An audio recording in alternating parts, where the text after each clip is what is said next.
एक एग्जाम, लाखों स्टूडेंट्स, और देखते ही देखते पूरा देश प्रोटेस्ट की आग में जलने लगा। दिल्ली की सड़कों से लेकर पार्लियामेंट तक सिर्फ एक ही डिमांड गूंज रही थी, अकाउंटेबिलिटी। लेकिन सवाल यह है, आखिर ऐसा क्या हुआ था कि बात एजुकेशन मिनिस्ट्री के टॉप लेवल तक पहुंच गई।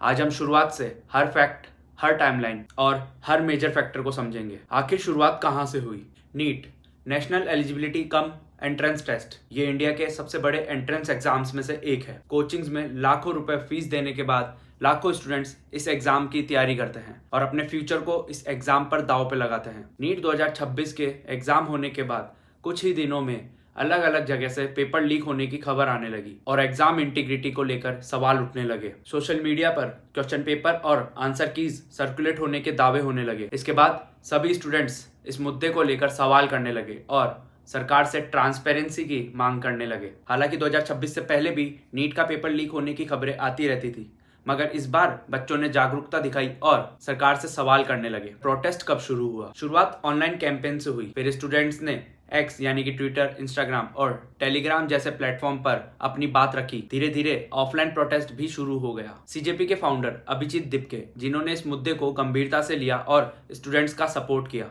20 जून को अभिजीत ने बहुत से स्टूडेंट्स के साथ मिलकर दिल्ली के जंतर मंतर में ये प्रोटेस्ट ऑफलाइन मोड में शुरू किया और स्टूडेंट्स की डिमांड रखी, जिसमें पेपर लीक की एक इंडिपेंडेंट इन्वेस्टिगेशन हो, जितने भी लोगों का हाथ पेपर लीक के पीछे है उनके ऊपर सख्त से सख्त एक्शन लिया जाए, इंडिया के एग्जाम सिस्टम और एजुकेशन सिस्टम में सुधार किया जाए और अकाउंटेबिलिटी फिक्स की जाए। अब ये सिर्फ एक एग्जाम का इशू नहीं रहा था।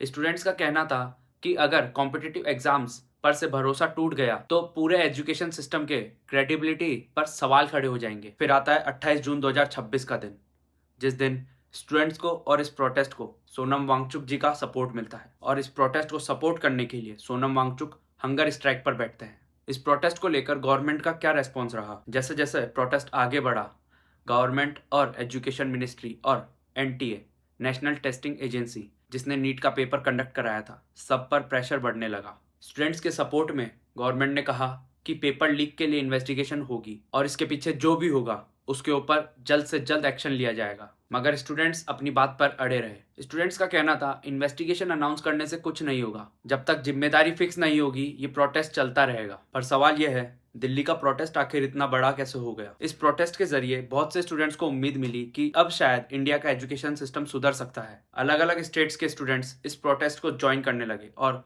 देखते ही देखते लाखों की भीड़ वहां इकट्ठी होने लगी और दिल्ली का ये प्रोटेस्ट नेशनल इशू बन गया। प्रोटेस्ट इतना ज्यादा बड़ा हो गया था कि दिल्ली पुलिस से भी कंट्रोल नहीं हो रहा था। जंतर मंतर पर रोजाना नए स्टूडेंट्स प्रोटेस्ट में जुड़ने लगे। पूरे सोशल मीडिया की नजर इस प्रोटेस्ट पर थी। बहुत से इन्फ्लुएंसर और क्रिएटर्स भी स्टूडेंट्स के सपोर्ट में खड़े होने लगे। अपोजिशन पार्टीज ने भी इस प्रोटेस्ट का इशू उठाना शुरू कर दिया और यहाँ से ये प्रोटेस्ट सिर्फ स्टूडेंट्स का नहीं रहा, बल्कि हर एक उस इंसान का बन गया था जो अभी भी इस देश को बेहतरी की तरफ ले जाना चाहते हैं। अभी तक प्रोटेस्ट सिर्फ शुरू हुआ था, मगर इस प्रोटेस्ट ने दिल्ली पुलिस, पार्लियामेंट, अपोजिशन और एजुकेशन मिनिस्ट्री को इस प्रोटेस्ट के बीच लाके खड़ा कर दिया था। आखिर इस प्रोटेस्ट से सीजेपी को क्या प्रॉफिट था और इस प्रोटेस्ट का सरकार पर क्या दबाव रहा, ये मैं आपको नेक्स्ट वीडियो में बताऊंगा।